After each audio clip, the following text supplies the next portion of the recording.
আপনাদের ফোনে থাকা যতগুলা অ্যাপ্লিকেশন রয়েছে সবগুলা অ্যাপ্লিকেশনের আইকন কিন্তু আপনারা খুব সহজেই চেঞ্জ করে নিতে পারেন। মানুষ কিন্তু বুঝতে পারবেন না আপনার ফোনটা হাতে নিলে যে আপনার কোনটা ফেসবুক বা কোনটা ইউটিউব। তো চলুন এই কাজটি আপনারা কিভাবে করবেন। এর জন্য প্লে স্টোরে চলে যাবেন।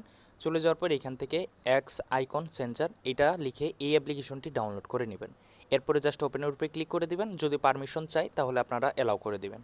এরপরে আপনাদের ফোনে থাকা সকল অ্যাপ্লিকেশন এখানে শো করবে। আমি যদি এইখান থেকে আমাদের ফেসবুকের আইকনটা চেঞ্জ করতে যাই এবং কি নাম চেঞ্জ করতে যাই, তাহলে এই নামের আইকনে ক্লিক করে আমরা এখান থেকে যে কোনো একটা নাম দিয়ে দিব, রিপু দিয়ে দিলাম। এখান থেকে আমরা যে কোনো একটা আইকন বেছে নিব। তো আমি এইখান থেকে এই রকেটের মতো এই আইকনটা বেছে নিলাম, এটা কিন্তু আমার ফেসবুক। এরপরে ওকেতে ক্লিক করার পর একটা অ্যাড শো করবে, আমরা অ্যাডটা দেখে নেই।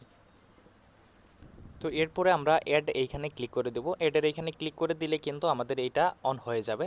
তো এখন দেখেন আমি আপনাদেরকে দেখাচ্ছি, এইখানে দেখেন আমি কিন্তু এই নাম পরিবর্তন করেছি এবং কি এই লোগোতে পরিবর্তন করে নিয়েছি। এখানে যদি ক্লিক করি তাহলে কিন্তু আমরা ফেসবুকে প্রবেশ করতে পারবো। তো দেখতে পাচ্ছেন যে আমরা কিন্তু ফেসবুকে প্রবেশ করে যাচ্ছি। তো এই কাজটা কিন্তু আপনারা যে কোনো অ্যাপ্লিকেশনে করে নিতে পারেন। ভিডিওটি ভালো লাগলে অবশ্যই কিন্তু আমার পেজটি ফলো দিয়ে রাখবেন।